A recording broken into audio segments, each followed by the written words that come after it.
복 있는 사람은 악인들의 꾀를 따르지 아니하며 죄인들의 길에 서지 아니하며 오만한 자들의 자리에 앉지 아니하고 오직 여호와의 율법을 즐거워하여 그의 율법을 주야로 묵상하는도다.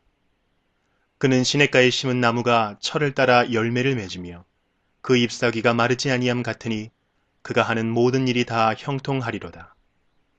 악인들은 그렇지 아니하며 오직 바람에 나는 겨와 같도다. 그러므로 악인들은 심판을 견디지 못하며 죄인들이 의인들의 모임에 들지 못하리로다. 무릇 의인들의 길은 여호와께서 인정하시나 악인들의 길은 망하리로다.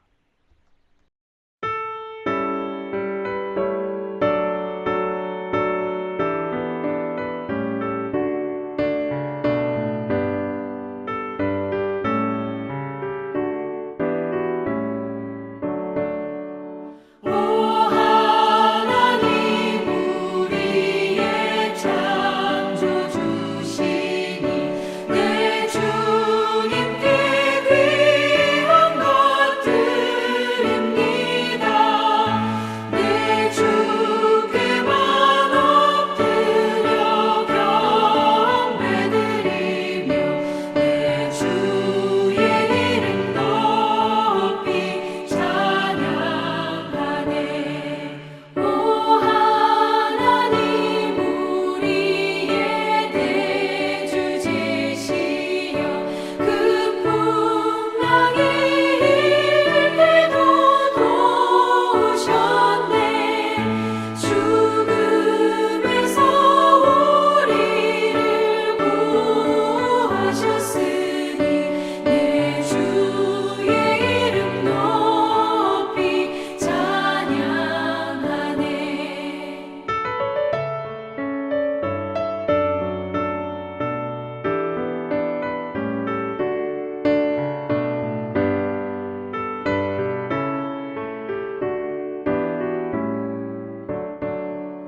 주 하나님 이름을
지난 시간에 이어서 사도행전 17장 16절부터 살펴보겠습니다. 지난 시간에 바울과 실라, 디모데가 마게도냐 베로야에서 하나님의 말씀을 증거하다가 데살로니가에서 온 악한 유대인들로 인하여 바울이 베로야 성도들의 도움을 받아 먼저 아덴까지 가게 됩니다. 그리고 이렇게 바울이 급하게 베로야에서 피신하는 바람에 실라와 디모데가 함께 오지 못했습니다. 그래서 바울을 에덴까지 데려다준 형제들에게 베로야로 돌아가서 실라와 디모데를 속히 바울에게 보내달라고 부탁하는 장면까지 살펴봤습니다. 오늘은 그 말씀을 이어서 보도록 하겠습니다. 16절과 17절입니다. 바울이 아덴에서 그들을 기다리다가 그 성에 우상이 가득한 것을 보고 마음이 격분하여 회당에서는 유대인과 경건한 사람들과 또 장터에서는 날마다 만나는 사람들과 변론하니 여기 그들은 바로 실라와 디모데입니다. 그러니까 지금 바울이 그리스 아테네에서 실라와 디모데를 기다리는 중에 그 성에 온갖 우상이 가득한 것을 보고 마음의 의분이 일어났다는 것입니다. 여기 이 아테네라는 도시는 당시 헬라 그리스의 수도로 헬라 문화의 중심지이며 철학의 본고장이었습니다. 이 아테네는 우리가 잘 아는 소크라테스와 플라톤의 고향이기도 합니다. 그리고 알렉산더 대왕의 스승인 아리스토텔레스는 그리스 북부 마게도냐 스타케이라에서 태어났지만 젊은 나이에 아테네로와 플라톤의 제자로 공부하고 플라톤의 아카데미에서 교수로 있었던 곳이기도 합니다. 바울 당시 이곳은 예전에 비해 그 영광이 많이 쇠퇴하기는 했지만 그래도 여전히 그 화려한 명성만큼은 계속 지속되고 있었던 터라 그 도시민들의 자부심은 대단하였다고 합니다. 그러나 이곳은 영적으로 심히 부패했던 곳이라고 합니다. 그래서 가는 곳마다 우상이 가득했다고 합니다. 여기 아덴에서도 바울은 늘 하던 대로 먼저 유당으로 찾아가 하나님의 말씀을 전했습니다. 그리고 아테네 사람들이 많이 모이는 광장에도 나가 그곳에서 날마다 만나는 사람들과 변론을 하게 됩니다. 18절과 19절입니다. 어떤 에피크로스와 스토아 철학자들도 바울과 쟁론할세 어떤 사람은 이르되 이 말쟁이가 무슨 말을 하고자 하느냐 하고 어떤 사람은 이르되 이방신들을 전하는 사람인가 보다 하니 이는 바울이 예수와 부활을 전하기 때문이로라. 그를 붙들어 아레오박으로 가며 말하기를 네가 말하는 이 새로운 가르침이 무엇인지 우리가 알 수 있겠느냐. 여기 에피쿠로스는 쾌락주의자들이고 반면에 스토아 학파의 철학자들은 금욕주의자들입니다. 그러니까 당시 바울은 이렇게 서로 다른 주장을 하는 철학자들과 쟁론을 합니다. 이때 사람들은 바울이 예수님과 예수님의 부활을 증거하니까 또 다른 어떤 이방신을 숭배하고 전하는 사람으로 생각했다는 것입니다. 그리고 아레오바고는 당시 법정으로 재판을 하기도 하고 또 이렇게 철학자들이 모여서 서로 논쟁하는 장소였습니다. 지금 그곳에 바울을 데리고 가서 바울이 말하는 이 새로운 가르침이 무엇인지 알고자 했다는 것입니다. 20절과 21절입니다. 네가 어떤 이상한 것을 우리 귀에 들려주니 그 무슨 뜻인지 알고자 하노라 하니 모든 아덴 사람과 거기서 나그네된 외국인들이 가장 새로운 것을 말하고 듣는 것 이외에는 달리 시간을 쓰지 않음이더라. 이 말은 아덴 사람들의 경박한 생활 태도를 가리킵니다. 그러니까 당시 아덴 사람들은 끝없이 새로운 것들을 찾아다녔고 그리고 그렇게 새로운 것이라고 해서 찾으면 또 이내 실증을 내고 또 다른 새로운 것을 찾아다녔다고 합니다. 그래서 BC 5세기의 장군이자 정치가인 클레오는 이 아덴 사람들을 향해 소위 새로운 것이라고만 하면 가장 잘 속아 넘어가는 사람이라고 비난했다고 합니다. 어쨌든 이 아덴 사람들이 바울을 데리고 아레오바고로 가서 바울의 이야기를 듣고자 했습니다. 그래서 바울이 아레오바고에서 설교를 하게 됩니다. 22절과 23절입니다. 바울이 아레오바고 가운데 서서 말하되 아덴 사람들아 너희를 보니 범사의 종교심이 많도다. 내가 두루다니며 너희가 위하는 것들을 보다가 알지 못하는 신에게라고 새긴 단도 보았으니 그런즉 너희가 알지 못하고 위하는 그것을 내가 너희에게 알게 하리라. 22절 하반절에 범사에 종교심이 많다 라는 말은 범사에 너무 미신적이다 라는 말입니다. 그러니까 이 아덴 사람들이 범사에 너무 미신적인 생각에 사로잡혀 있다 라고 바울이 이야기하면서 유일하신 창조주이신 하나님을 그들에게 증거합니다. 24절과 25절입니다.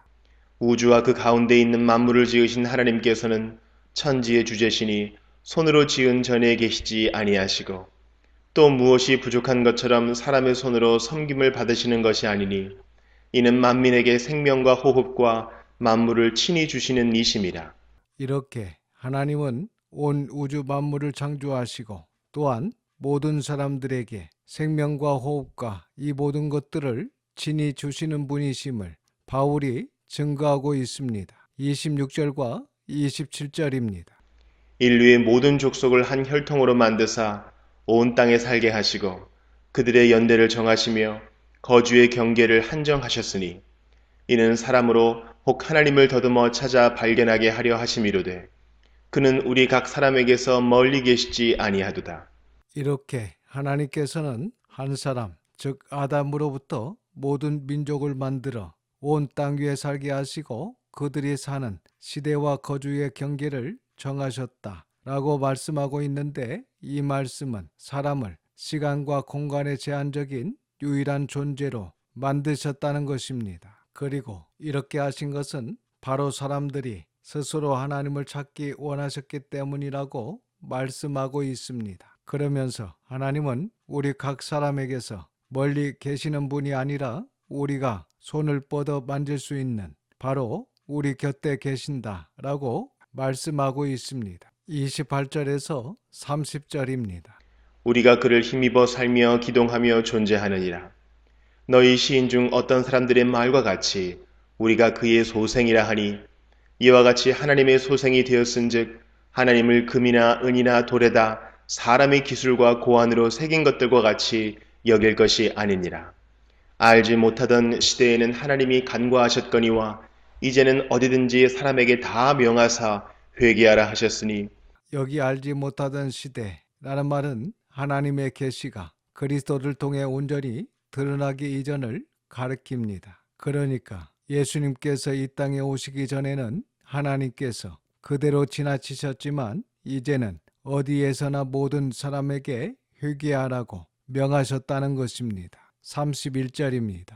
이는 정하신 사람으로 하여금 천하를 공의로 심판할 날을 작정하시고 이에 그를 죽은 자 가운데서 다시 살리신 것으로 모든 사람에게 믿을 만한 증거를 주셨음이니라 하니라.